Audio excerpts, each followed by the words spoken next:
ভারত থেকে শেখ হাসিনাকে ধরে আনতে হবে। শুধু ধরে আনলেই হবে না, এই সোহরাওয়ার্দী উদ্যানেই সকল মজলুম পরিবারের সদস্যের সামনে শেখ হাসিনাকে প্রকাশ্যে ফাঁসি দিতে হবে। ফাঁসি ছাড়া শেখ হাসিনার অন্য কোনো বিচার হতে পারে না, পারে না, পারে না। প্রিয়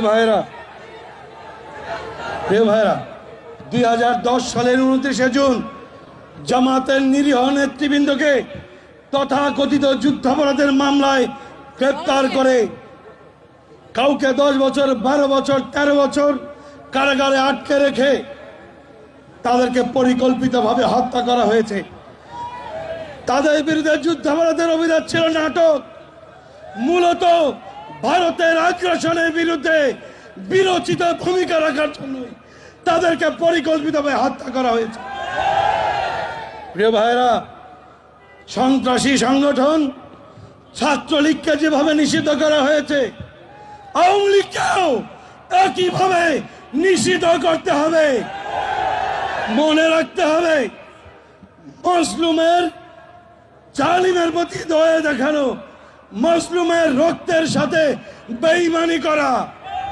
সুতরাং আওয়ামী লীগের প্রতি কেউ মায়া দেখাতে আসবেন না।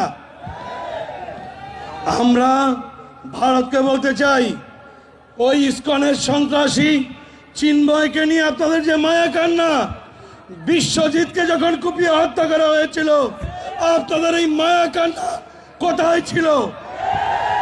ভারত কখনোই বন্ধুত্বের প্রশ্নে, বাংলাদেশের স্বাধীনতা সার্বভৌমত্বের প্রশ্নে উত্তীর্ণ কোনো বন্ধু নয়।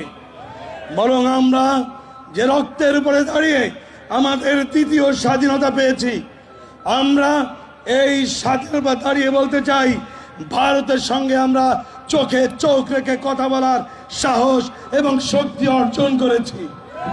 সুতরাং আমাদের সঙ্গে কথা বলবেন ন্যায্যতা ও সমতার ভিত্তিতে। আওয়ামী লীগের ওই নতজানু পররাষ্ট্রনীতি এই সরকারের আমলে আর এই ছাত্র জনতা